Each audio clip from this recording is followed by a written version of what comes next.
Bonjour à tous. Donc aujourd'hui vidange sur un Jumpy Citroën 1,6 litre HDI.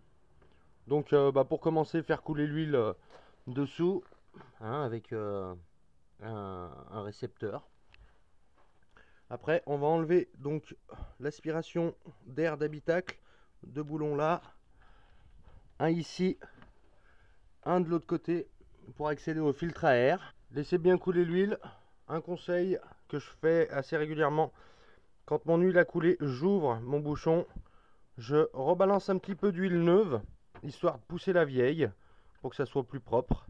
Donc j'ai retiré les 4 boulons, enfin plutôt les 4 écrous. Une façon de se souvenir: un boulon est long, un écrou a un trou. Voilà, vous voyez, je me suis même fait avoir. Donc pour enlever ça, il suffit de l'incliner légèrement pour faire sortir les pattes et de le tirer en avant. Donc ici se trouve le filtre d'habitacle que j'avais changé. Oh, je le change tous les 2 ans environ, quand il commence à être bien sale. Et donc là, voilà l'accès au filtre à air. Donc là, vous enlevez ça, c'est un amortisseur de bruit. Donc le filtre à air, le voilà. Donc sur ce modèle là, c'est très facile, pour une fois les ingénieurs ont pas trop mal travaillé. Vous avez deux petites étoiles, ça doit être du 6 à défaire, et après vous allez voir, ça s'enlève, c'est un jeu d'enfant. Donc les deux petites vis ont été retirées. Sur le côté on a un circlips, voilà. Donc maintenant, oh, j'en ai oublié une troisième. Il y en a 3.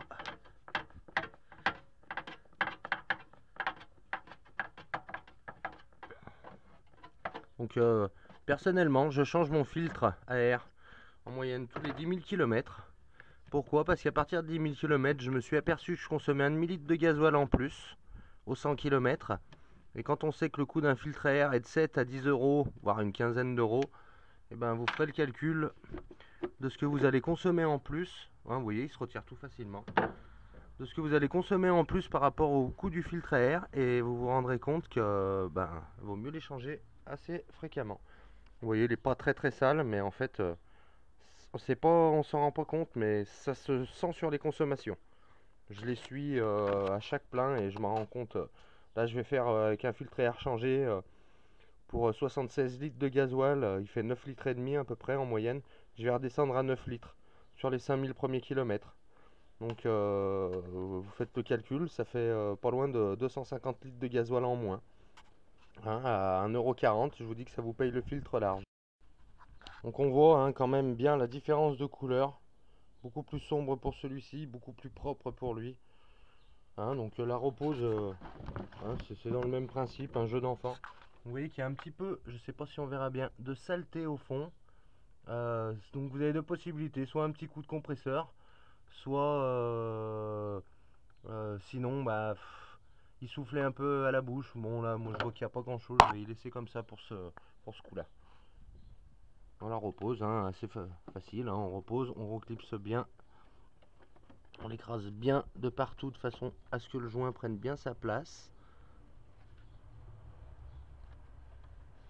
Voilà. Et là, tout simplement, donc légèrement en biais pour aller choper les pattes du fond.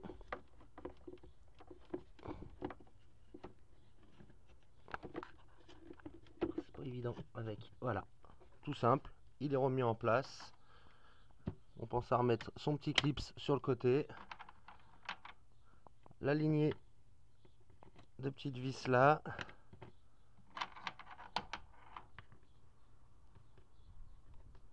Hop. Donc en général, moi je laisse couler l'huile une bonne heure. Alors faites ça moteur chaud. Il faut savoir que l'huile est beaucoup plus fluide une fois chaude que froide. Donc personnellement, un conseil, c'est soit on laisse tourner un bon quart d'heure le moteur, soit sinon vous allez faire une bonne dizaine de kilomètres. Et c'est pas parce que votre eau monte à 90 degrés que votre huile est chaude. Donc n'hésitez pas à bien laisser chauffer. Au plus l'huile sera fluide et chaude, et au meilleur sera votre vidange. Donc là, personnellement, je presserre toutes et après je resserre une dernière fois. Vraiment, une fois que tout le monde est presserré. Pour écraser de façon bien uniformément joint. Voilà, là on est dur.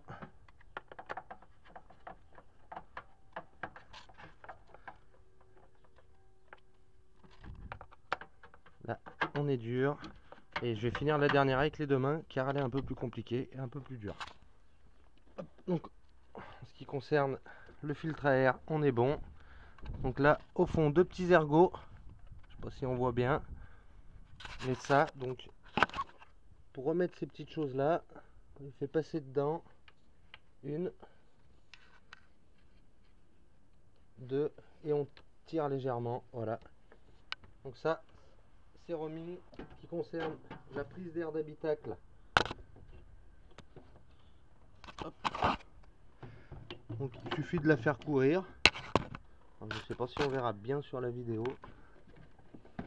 Jusqu'au bout. On clipse en haut. On recule jusqu'au bout. Voilà. Et là, on a remis le petit écrou avec le trou. On presserre à la main. Et voilà, tout est en place. Il suffit de remettre les deux de façade. Je ne sais pas si on verra bien. Voilà, les deux de façade. Presserré à la main. Et le dernier sur le côté là. Vous voyez, quand j'appuie dessus, je le fais remonter. Donc en fait, c'est le joint qui vient se plaquer pour que votre filtre d'habitacle ait une bonne efficacité. Donc on resserre au maximum à la main. Donc moi j'ai des doigts, c'est des tenailles. Donc voilà. Et puis après, ben, un petit coup de clé jusqu'à ce que ça devienne dur. Donc comme je vous disais juste avant, je vais pas hésiter à faire couler de l'huile propre. Alors vous me direz, oh, il y en a qui vont dire que c'est du gaspillage. Voilà, de l'huile propre qui va redescendre, m'emmener une bonne partie de l'huile sale qu'il peut y avoir avec les particules sales brûlées. Et ce qui fait que normalement, voilà, vous voyez, ça se remet à couler. Et on voit très bien, enfin moi je le vois très bien, que là l'huile est noire. Ce qui veut dire qu'elle me pousse toute la vieille huile. Vous pouvez le faire 2 à 3 fois en laissant bien le temps de couler à chaque fois. Ce qui fait qu'au bout d'un moment, vous allez voir vraiment que votre huile est claire qui coule en bas. Et à partir de là, vous pouvez arrêter d'en mettre, ça sert à rien. Ce coup-ci, pour ma part, ça devient du gaspillage. Petit correctif, c'est pas 250 litres de gasoil que vous allez passer sur 5000 km, mais c'est environ 25 litres. Donc à pas loin d'1,40 €, ça vous fait un coût de 40 €. Ce qui paye largement le filtre à air. Et en plus de ça, ça vous permettra à votre moteur de mieux respirer, ce qui fera qu'il aura une meilleure longévité. Personnellement, je change le filtre à huile à chaque vidange. Donc là, vous déclipsez en haut et en bas. Donc vous poussez là tout simplement. Vous venez décaler ou vous l'enlevez même carrément cette durite d'admission d'air. Le filtre à huile est là-dedans. Donc c'est pas des cartouches, c'est vraiment un filtre en papier. C'est un peu le système qu'ont les poids lourds. Donc la douille de 27, vous dévissez.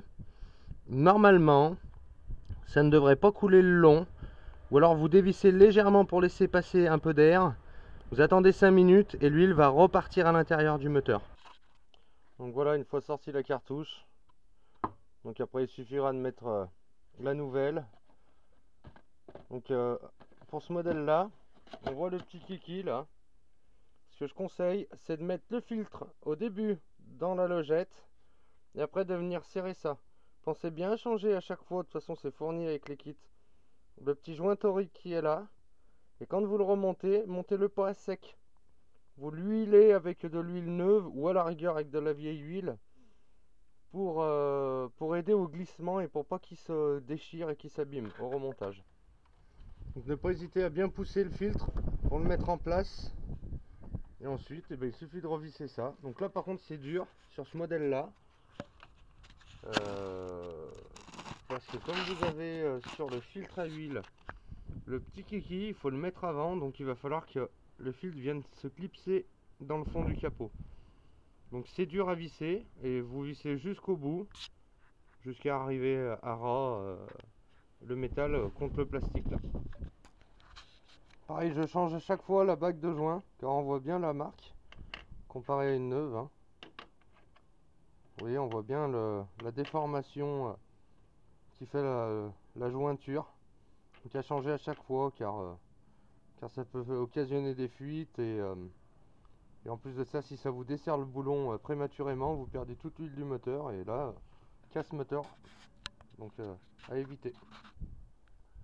Donc mettre environ 5 litres et demi d'huile, laisser le temps qu'elle descende un peu en bas et vérifier par rapport au niveau.